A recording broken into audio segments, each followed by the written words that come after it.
Livro do Êxodo, capítulo 17, os versos de 8 a 26, diz assim então a palavra do Senhor. Então veio Amaleque e pelejou contra Israel em Refidim. Com isso, ordenou Moisés a Josué: escolhe-nos homens e sai e peleja contra Amaleque. Amanhã estarei eu no cume do outeiro, e a vara de Deus estará na minha mão. Fez Josué como Moisés lhe ordenara, e pelejou contra Amaleque. Moisés, porém, Arão e Hur subiram ao cume do outeiro. E quando Moisés levantava a mão, Israel prevalecia. Quando, porém, ele baixava a mão, prevalecia Amaleque. Ora, as mãos de Moisés eram pesadas, por isso tomaram uma pedra e a puseram por debaixo dele, e ele nela se assentou. Arão e Hur sustentavam-lhe as mãos, um de um lado e o outro do outro. Assim lhe ficaram as mãos firmes até o pôr do sol. E Josué desbaratou a Amaleque e a seu povo a fio de espada. Então disse o Senhor a Moisés: escreve isto para a memória num livro e repete-o a Josué, porque eu hei de riscar totalmente a memória de Amaleque de debaixo do céu. E Moisés edificou um altar e lhe chamou: o Senhor é minha bandeira. E disse: porquanto o Senhor jurou, haverá guerra do Senhor contra Amaleque de geração em geração. Amém, pela palavra do Senhor. Vamos orar. Santíssimo Deus, nosso bondoso Pai, Senhor nosso, a Tua palavra foi lida e desta feita com o propósito da pregação. Nosso desejo é ouvir a Tua doce voz pela exposição da Tua palavra. E por isso então te suplicamos que o Teu Espírito fale a cada um de nós, de tal sorte que Ele mesmo, o Santo Espírito, nos edifique, nos instrua, nos corrija, também nos exorte, nos anime em nossa caminhada e serviço ao Senhor. Dá-nos Tua bênção então, ó Deus, e dia após dia, como o Senhor tem feito, fala de Tua parte ao Teu povo. Quanto a esse Teu servo, dá-me Tua graça para que as minhas fraquezas e os meus pecados não sejam impedimentos. Então somente o nosso desejo é ouvirmos a Tua voz. Essa é a nossa súplica e ao mesmo tempo com gratidão. Em nome do Senhor Jesus é que oramos. Amém. Amém. Eu vou fazer uma recapitulação breve e depois continuaremos de onde eu parei no domingo retrasado. O povo de Israel saiu do Egito, eles estão mais ou menos 2 meses de caminhada e eles já enfrentaram alguns problemas ao longo do deserto. Eles tiveram 2 episódios onde houve falta de água e falta de pão. Os capítulos 16 e a primeira parte do capítulo 17 relatam isso. O povo então murmurou contra o Senhor pela falta de água e pela falta de pão. E como vimos nos domingos anteriores, vimos que o Senhor está exatamente treinando o seu povo no caminho da santidade. O povo havia sido liberto do cativeiro egípcio, que é um símbolo do cativeiro do pecado, mas o povo precisa aprender a viver com Deus, e o povo precisa aprender a viver com esse Deus que os salvou diante das aflições e das lutas que agora enfrentariam ao longo da jornada. O povo então, nos 3 primeiros episódios, 2 foram com falta de água e 1 com falta de pão. O povo falhou porque não discerniu que a sua primeira luta era interna, no coração. E eles então, por darem mais valor ao que lhes faltava do que ao que possuíam, que era o próprio Senhor, eles murmuraram contra Deus e, portanto, pecaram contra o Senhor naquele momento. Mas agora, após terem experimentado um grande milagre, que foi exatamente o fato de Moisés ter ferido a rocha em Refidim com o bordão de Deus, e eles então assistiram um rio nascer de uma rocha, a qual o apóstolo Paulo, em 1 Coríntios capítulo 10, nos diz que era o próprio Cristo que havia sido ferido para salvar o seu povo, assim como aquela rocha foi ferida naqueles dias para salvar os sedentos de Israel. O povo então assistiu aquele grande milagre e teve então um momento de refrigério. Mas logo em seguida o texto nos diz que eles foram atacados na retaguarda pelos amalequitas. A ideia da retaguarda significa exatamente que, por causa das murmurações anteriores, porque eles não discerniram como deveriam viver com Deus e enfrentar os seus problemas com o Senhor, isso trouxe cansaço e ao mesmo tempo divisão. Então, um grupo retardatário ficou, e esse grupo então foi atacado por um povo chamado Amaleque. Por isso, quando você lê o capítulo 17, os versos 8 e 9, você vê no verso 8 o ataque, no verso 9 então a reação de Moisés quando ele disse: escolhe homens, amanhã lutaremos, porque o ataque aconteceu no dia em que ele ordenou a Josué a escolha dos homens para formar um pequeno exército. Isso então estava ensinando a Israel que agora esse novo ataque, ou essa nova provação, ela seria travada de duas formas: internamente no coração e externamente nas ações, na luta, na própria guerra em si. Os amalequitas eram descendentes de Esaú, era o primeiro neto de Esaú, não é? Esse Amaleque, aliás, desculpa, era o primeiro neto de Jacó, filho de Esaú, Amaleque. E eles viviam então na região do Sinai. Eles viviam de atacar as tribos que passavam por ali, e eram covardes, porque geralmente atacavam os cansados e os retardatários, os fracos. Eles então atacaram o povo de Israel nas imediações do Sinai, e isso então foi o ensejo para que o povo pudesse agora aprender a lutar suas lutas com duas armas, como vimos no último sermão: uma arma espiritual e uma física. Isso significa dizer que os crentes devem enfrentar os seus problemas com fé e trabalho. Essa expressão ficou conhecida na Reforma Protestante pela expressão latina orare et labutare, que é orar e trabalhar. E na vida cristã é dessa forma que os crentes então devem enfrentar as suas labutas, as suas provações, os seus sofrimentos, os seus problemas. Eles enfrentam no poder de Cristo, no auxílio do Espírito, mas ao mesmo tempo o Senhor lhes capacita a fazer algo, a cumprir seus deveres, a cumprir suas responsabilidades. Um teólogo e também pastor chamado Wayne Mack, escrevendo sobre depressão à luz da Escritura, ele disse o seguinte: pessoas que não têm como prática reagir de modo bíblico aos problemas da vida desenvolvem padrões destrutivos que ampliam e intensificam pequenos problemas. E como vimos nos últimos sermões, uma pequena falta de água e uma pequena falta de pão levou o povo de Israel a tentar o Senhor, como está escrito no capítulo 17 do Êxodo, no verso de número 8, o povo tentou o Senhor quando perguntou: está o Senhor no meio de nós ou não?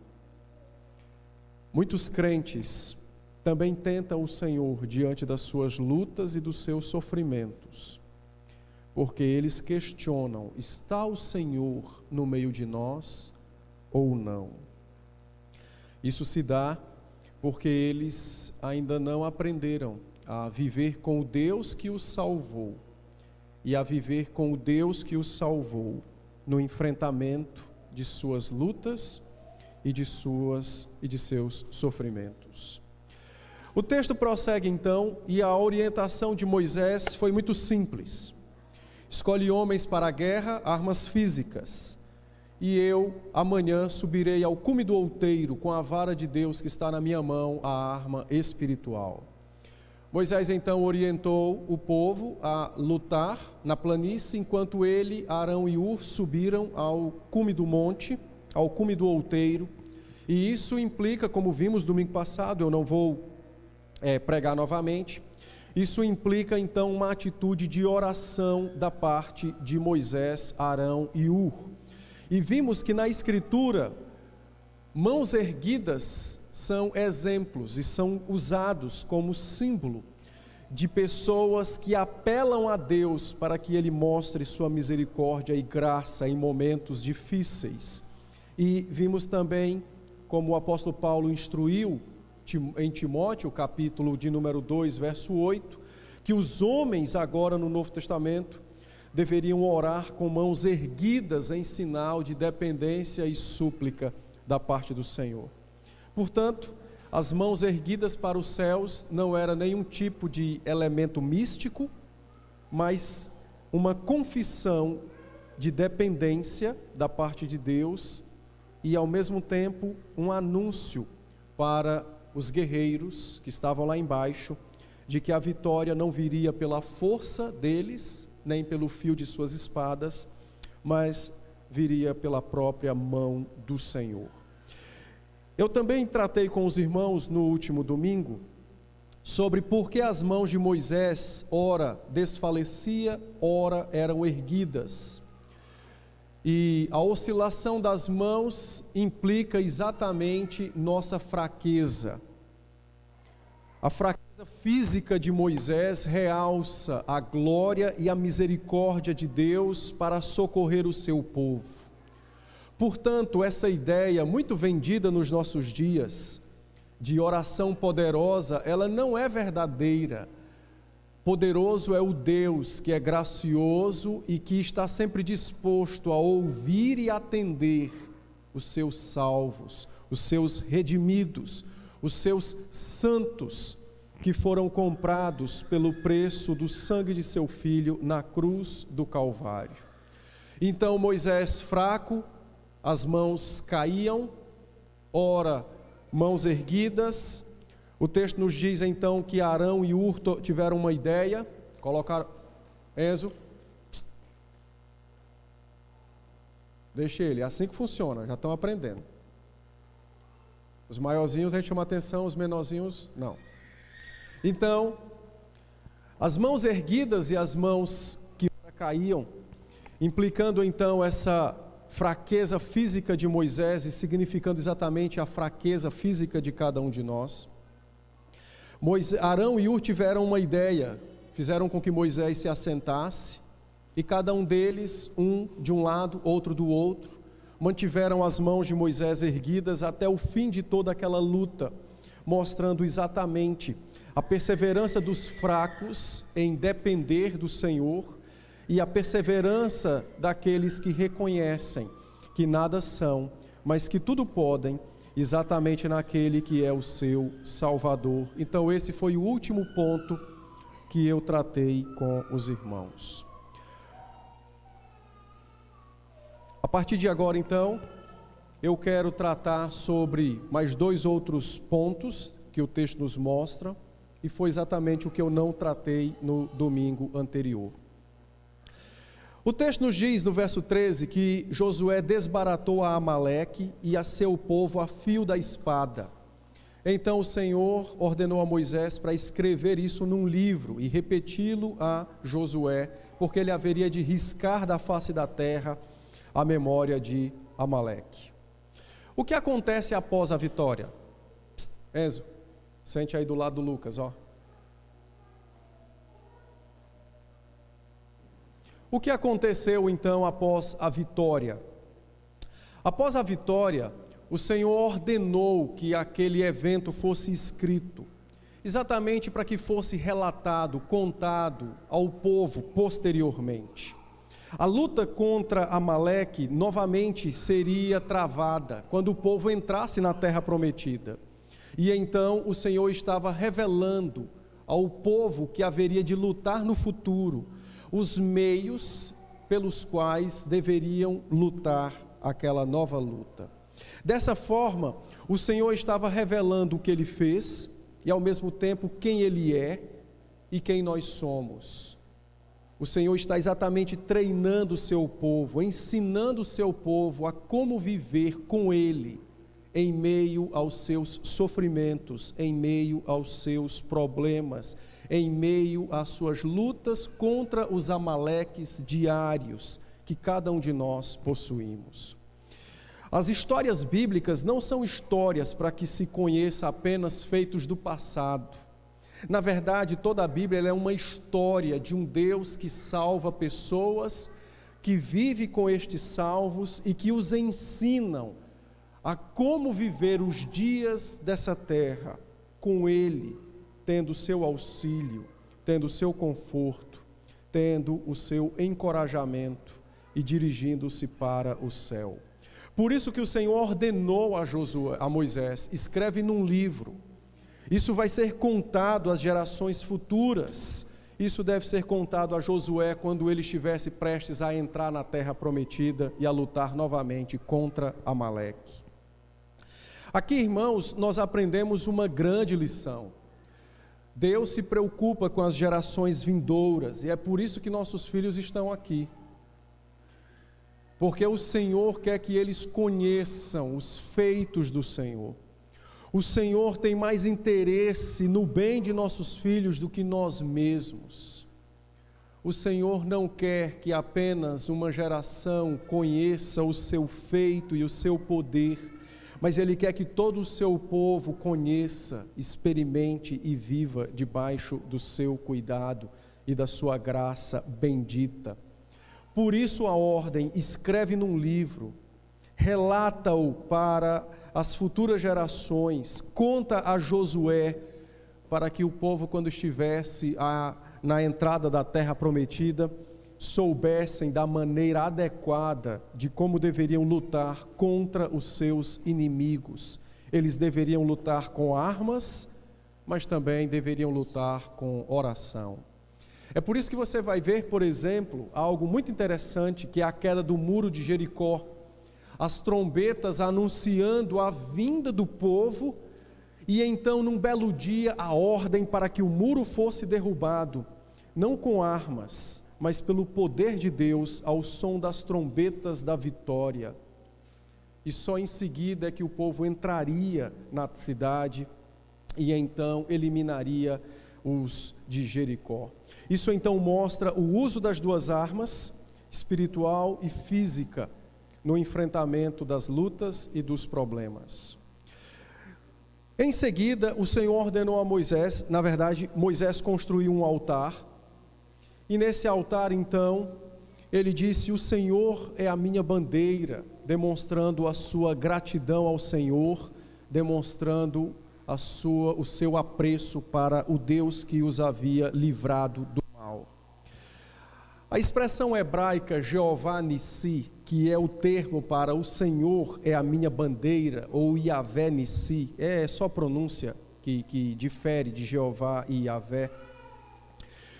Essa expressão, ela é conhecida na Escritura e ela precisa ser também aplicada a nós, nas nossas lutas.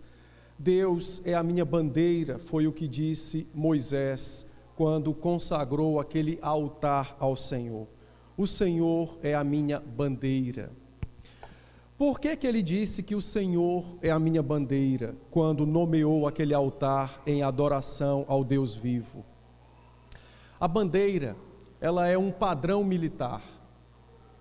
A bandeira, ela contém a insígnia do exército. A bandeira hasteada, ela identifica os soldados. A bandeira, no meio de uma luta, quando ela está erguida, ela ensina, ela diz que a batalha não está perdida.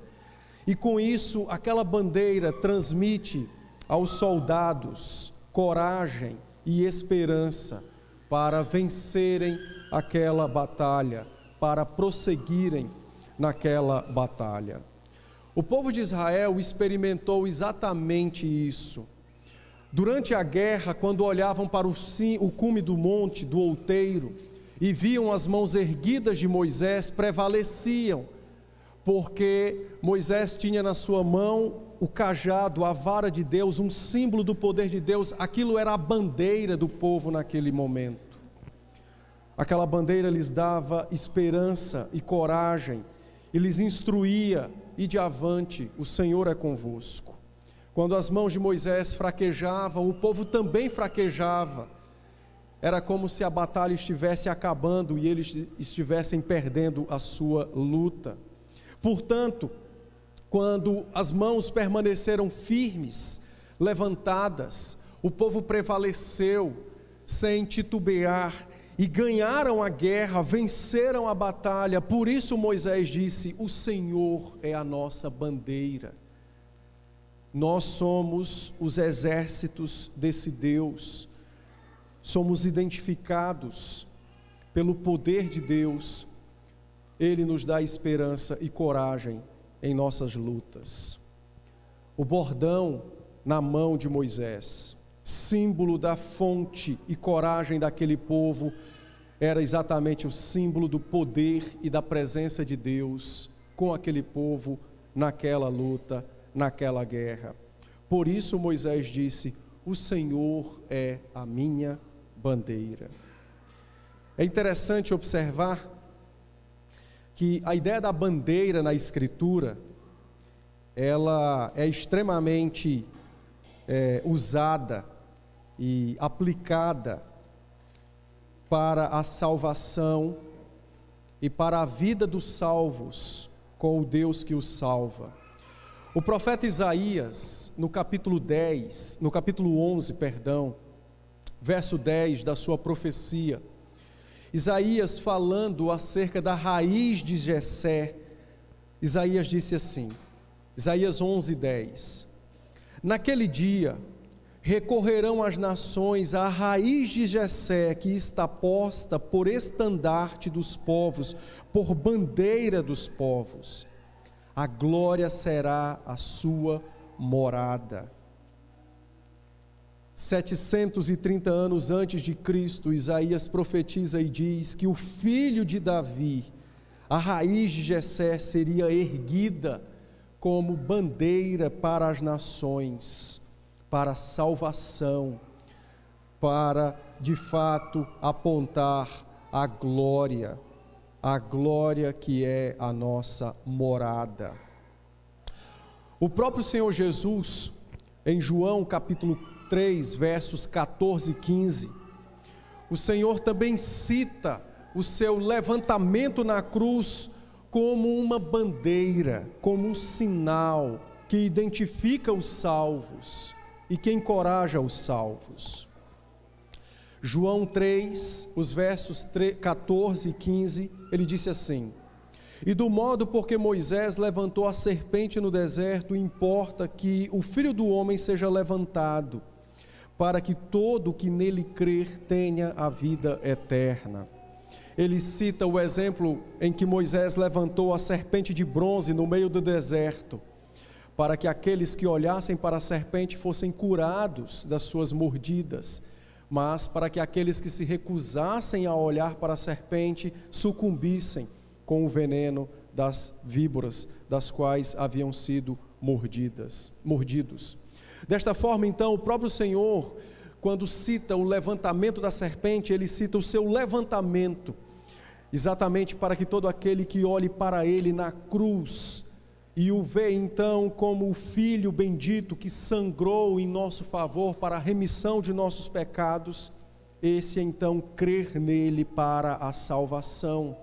E ele é então a bandeira levantada na cruz e na ressurreição, a bandeira da salvação. Portanto, não importa o ataque que soframos, não importa se são os amalequitas ou outros que tentem nos ferir, nós podemos olhar para Cristo, nossa bandeira, e Ele nos dará coragem para lutar e vencer as nossas lutas, as nossas aflições. Diante disso, então, eu quero fazer 3 aplicações básicas para as nossas vidas. Eu peço, então, que os irmãos apliquem aquilo que falarei de forma específica ao seu dia a dia, aos seus amalequitas pessoais. A primeira coisa que o Senhor nos ensina é que Deus, Ele ordenou a escrita desse episódio, exatamente para que os crentes aprendessem a lutar suas lutas, tendo Deus ao seu lado. O Senhor nos ensina o modo como devemos reagir aos nossos sofrimentos, às decepções da vida. O Senhor nos ensina o modo como devemos reagir aos ataques, às provações, às tentações. Portanto, tudo o que você necessita para aprender a viver com Deus nesta terra e a enfrentar os seus problemas, eles estão registrados na Escritura. Eles estão registrados na Escritura. Nós não precisamos de novas revelações, nós não precisamos de interpretações espiritualísticas, miraculosas, para nos dizer o que devemos fazer e como devemos enfrentar os nossos amalequitas. O que nós precisamos é da Escritura, porque tudo o que é da parte de Deus para o seu povo está revelado na própria Escritura, na própria palavra do Senhor. Nós, quando estamos diante de escolhas, diante de tomadas de decisões, diante de sofrimentos, de doenças, nós ficamos a nos perguntar: qual é a vontade de Deus? Essa pergunta, ela é errada. A vontade está revelada na Escritura. O que nós fazemos quando oramos é pedir ao Senhor: Senhor, instrui-nos a discernir a Tua vontade para esse episódio particular da minha vida. Mas a vontade está aqui. Eu sei que muitos até creem que nós oramos para que Deus revele a sua vontade. Isso é um erro. Deus não vai revelar a sua vontade a ninguém, porque ela já foi revelada. Ora, Cristo prometeu isso aos seus apóstolos. Em João, capítulo de número 13, ele disse, João 16, verso 13, ele diz: o Espírito virá e vos ensinará tudo o que deveis saber. Não há mais acréscimos. Não há mais acréscimos. Então, as nossas orações diante de nossas lutas, sofrimentos, não é para que Deus nos revele a vontade, mas é para que Ele nos ensine a aplicar aquela vontade, esta vontade, a esse episódio particular da nossa vida. A Bíblia não trata, por exemplo, de como enfrentaremos um aborto, como no caso dos nossos irmãos Rafael e Mirna, mas ela nos ensina, como mães que perdem filhos, como elas devem reagir diante da morte de seus filhos. Então, o nosso trabalho é orar, não para que o Senhor nos revele, mas para que Ele nos instrua, para que o Espírito nos dê discernimento para aplicar aquilo que já está escrito para nosso favor e bem, para que nós vivenciemos isso naquele momento específico. O apóstolo Pedro, em 2 de Pedro, capítulo 1, os versos de 3 a 10, Pedro disse o seguinte: visto como pelo seu divino poder nos têm sido doadas todas as coisas que conduzem à vida e à piedade, pelo conhecimento completo daquele que nos chamou para a sua própria glória e virtude, pelas quais nos têm sido doadas todas as suas preciosas e muito grandes promessas, para que por elas vos torneis coparticipantes da natureza divina, livrando-vos da corrupção e das paixões que há no mundo. Por isso mesmo, vós, reunindo toda a vossa diligência, trabalho, associando com a vossa fé e a virtude com o conhecimento com o domínio próprio com a perseverança, perseverança com a piedade, piedade com a fraternidade, fraternidade com o amor, porque estas coisas, existindo em vós e em vós aumentando, fazem com que não sejais inativos, nem infrutuosos no pleno conhecimento de nosso Senhor Jesus Cristo. Pois aquele a quem estas coisas não estão presentes é cego, vendo só o que está perto, esquecendo da purificação de seus pecados de outrora. Por isso, irmãos, procurai com diligência cada vez maior confirmar a vossa vocação e eleição, porquanto, procedendo assim, não tropeçareis em tempo algum. Tudo o que dos céus deveria vir para nosso auxílio e socorro está aqui. E agora o Espírito poderosamente guia os irmãos, melhor dizendo, guia-nos no entendimento destas verdades e na aplicação delas nos momentos diários, nas lutas particulares de cada um de nós. Portanto, a preocupação divina com o nosso bem-estar, nas lutas, é revelado nesse texto, na ordem, escreve e diz a Josué. Portanto, no enfrentamento dos seus amalequitas, sejam eles quais forem, você já tem tudo aquilo que você precisa para enfrentá-los. Você tem a revelação divina, você tem o auxílio do Espírito, você tem Cristo que é a sua bandeira. Então você já tem o que é necessário para lutar e vencer. Os crentes, quando enfrentam situações de sofrimentos, eles muitas vezes caem num erro de se descuidarem dos deveres espirituais comuns da fé cristã. Pessoas que sofrem, não querem ler a Bíblia, são relaxados na oração, tornam o seu sofrimento como sendo o maior empecilho para não irem à igreja. Estas coisas são os instrumentos que Deus usa para nos comunicar a sua graça. E o nosso dever, mesmo enquanto estivermos a sofrer, é manter a nossa vida de comunhão diária com o Senhor. Leitura, oração, congregar, se possível. Então não se descuide dos seus deveres. Esta é a sua arma física.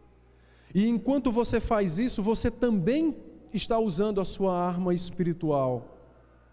Você também está em oração, em comunhão e conhecendo a vontade do Senhor para aquele momento, para a sua vida. Então não se descuide. Lembre-se, os amalequitas são enfrentados com duas armas, física e espiritual. E nós já recebemos tudo o que precisamos da parte do Senhor para enfrentá-los. Bondosamente, conforme Hebreus capítulo 7, os versos de 25 a 27 nos instrui, o Senhor Jesus Cristo, conhecendo nossa fraqueza, intercede por nós continuamente junto ao trono do Pai. Mas diferente de Moisés, que tinha mãos fracas, Cristo tem mãos fortes. E a sua intercessão não cede em momento algum. Então nós temos tudo o que é necessário para enfrentarmos as nossas lutas. Em segundo lugar, a Bíblia nos ensina que as nossas lutas são contra espírito. Eu vou explicar isso, né? As nossas lutas não são contra carne e sangue, conforme Efésios, capítulo 6, os versos de 10 a 12. Mas as nossas lutas são contra forças, contra poderes, contra potestades, contra Satanás. Você luta contra o seu próprio pecado. Você luta contra a inclinação da sua carne. Você luta contra os desvios da sua vontade. Você luta contra a corrupção da sua própria razão, que quer discernir as coisas segundo a sua vontade e não a vontade bíblica. Você luta contra o mundo que jaz no maligno. Você luta contra Satanás. Então, os crentes precisam aprender que o amalequita deles, que os ataca diariamente, esse amalequita, ele vai atacar sempre pela retaguarda e sempre vai atacar nos pontos fracos de cada um de nós. Os crentes não podem ser ingênuos e achar que quando ganham uma batalha, não terão outra para travar. Não, pelo contrário, você não pode esquecer que enquanto estiver nessa terra, você está num treinamento para ser como Cristo é, santo e bendito, perfeito segundo é o Pai. Ou seja, você está numa caminhada de santificação, de modelagem. Portanto, enfrente os seus amalequitas, cumprindo seus deveres diários. Enfrente os seus amalequitas, não se descuidando da sua vida cristã, não seja ingênuo. Pelo contrário, mantenha-se alerta e lute contra eles no poder de Cristo. Lute contra eles no exercício dos seus deveres. Lute contra eles com as armas que o Senhor já te concedeu. Eu vou dar um exemplo disso. Uma vez eu aconselhando um casal que estava com dificuldades na área sexual, então eu disse a eles: alguma vez vocês já oraram por esta causa? E então eles se surpreenderam com essa minha pergunta, porque achavam que isso era um ato meramente físico. E então, ao ler 1 aos Coríntios, eu disse: o sexo é uma tarefa santificadora, que está inclusive debaixo de um mandamento, o 7º. A nossa conversa se aprofundou e eu perguntei para eles: há algum pecado específico que não seja o adultério, que atrapalhe a vida de vocês? E na nossa conversa, havia algo que os dificultava. Era exatamente coisas simples, que a Bíblia prescreve aos homens, como 1 de Pedro capítulo 3, verso 8, quando diz: maridos, vivei a vida comum do lar. Coisas do dia a dia, coisas como talvez o lavar uma louça. O exemplo que eu estou dando é para que os irmãos percebam que os amalequitas vão atacar exatamente os pontos fracos, as áreas que são as retardatárias na nossa vida. E os crentes muitas vezes não discernem estas coisas e, portanto, não lutam bem as suas lutas. Ao invés de atacar o inimigo com as armas corretas, eles ficam perdidos em suas fraquezas, recorrem a quem não pode ajudá-los e então continuam em seus sofrimentos, gemendo. E o que é pior, quando passa um tempo, a esperança quanto àquele problema diminui. A esperança diminui. Ou seja, eles deixam de contemplar Cristo, que é a sua bandeira, hasteada junto ao trono do Pai, o que intercede continuamente com mãos poderosas e com mãos fortes. Nós não podemos ser ingênuos. Quando terminamos uma luta, ou às vezes nem terminamos, já temos que enfrentar outra. Então, não se descuide. Examine e lute as suas lutas com as armas que o Senhor tem te dado, espiritual e física. Cumpra os seus deveres. e assim você certamente será vitorioso nas suas lutas, não porque você tem poder, mas porque Deus age e socorre o seu povo. Por fim, Cristo é a nossa bandeira, conforme o texto de João, o texto de Isaías e o próprio texto de Levíticos, capítulo 17. Cristo é a nossa bandeira, foi o que disse Moisés: o Senhor é a minha bandeira. E é interessante, e nós não podemos nos esquecer disso, porque o próprio Senhor Jesus Cristo, na cruz do Calvário, também tinha a sua bandeira. Se os irmãos depois lerem, ele mesmo dirá, não é? No auge da sua agonia e do seu sofrimento, ele suplica o perdão de seu Pai para com aqueles que o matavam. Ele disse: Pai, perdoa-lhes, porque não sabem o que fazem. Ele olha para a misericórdia de seu Pai. Ele disse ao ladrão da cruz: estarás hoje comigo no paraíso. Ele olha então para o seu sacrifício como completo e já realizado, e que concede perdão e salvação aos pecadores eleitos e alcançados pelo Espírito. Cristo é a nossa bandeira. Ele mesmo tinha uma bandeira quando enfrentou a morte em nosso favor. Cristo é uma bandeira gloriosa que é tremulada pelo próprio Espírito Santo. O Espírito é aquele que tremula a bandeira que é Cristo em nosso coração. O Espírito age nos crentes, fazendo-os olhar enquanto lutam, sofrem e gemem. Ele os faz olhar para o próprio Senhor Jesus Cristo. O Espírito é quem nutre os crentes com a coragem que vem da fé, com a esperança da salvação, com a alegria da regeneração, com a alegria do perdão de seus pecados, com a pessoa bendita do próprio Cristo, morto e ressurreto por eles.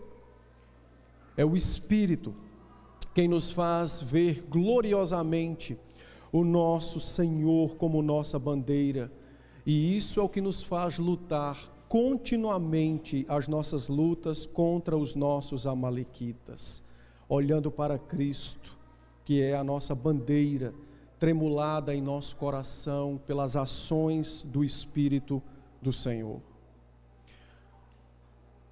Eu vou encerrar contando uma ilustração para mostrar a bandeira que é Cristo tremulada no coração. Uma mãe que tem um filho que sofre, né, de autismo, e é um grau severo. A criança não fala e tem uma série de outras impossibilidades. E eu não sabia, e fiquei sabendo, que crianças que têm esse tipo de problema, eles têm, parece que, os desejos sexuais mais aflorados. E numa visita a um psiquiatra, o psiquiatra então recomendou-lhe, para o acalmo do coração do seu filho, a masturbação. Uma desgraça, uma pessoa dessa vai arder no inferno se o Senhor não salvar por um conselho miserável como esse. Mas aquela mãe, no auge de sua aflição, contemplando as dores de seu próprio filho, que não tem discernimento, apelou para a sua bandeira, que é o Senhor Jesus Cristo. E não cedeu aos conselhos e atalhos de Satanás, mas enfrentou a sua luta pelo poder da cruz. E todas as vezes que a criança entra lá na sua crise, o que aquela mãe faz é se dobrar em oração, ainda que o seu filho nem consiga ouvi-la, mas o Deus que há nos céus a ouve. E dia após dia, crise após crise, o Espírito da graça e aquieta um coração, que é um mistério para a inteligência humana. mas que não é nada para a sabedoria divina. E aquela luta travada, não apenas uma vez, mas constantemente, e não há um fim temporário ou à vista para aquela luta, não é? A não ser quando a criança vier a falecer.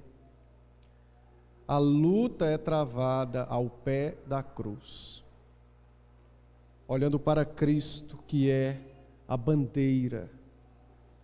E certamente é o Espírito Santo do Senhor quem tremula essa bandeira no coração daquela mãe, lhe dando exatamente a esperança da salvação, lhe dando a coragem da fé, a confiança do perdão de pecados. É exatamente o Espírito quem dia após dia visita o coração daquela mãe e daquela criança. As nossas lutas não podem ser travadas sem a nossa bandeira, que é Cristo.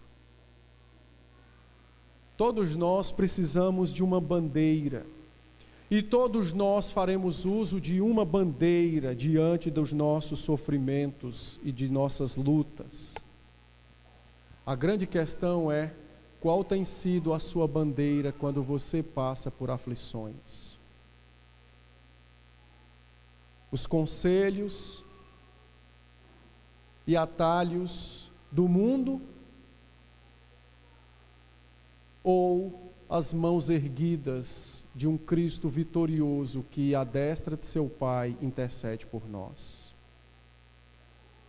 Qual tem sido a sua bandeira? Qual tem sido a sua bandeira? O texto que lemos foi escrito para nos ensinar isso, que temos uma bandeira, Cristo, e que devemos enfrentar as nossas lutas com dependência e confiança no Senhor. Então, olhe para Ele, olhe para Cristo.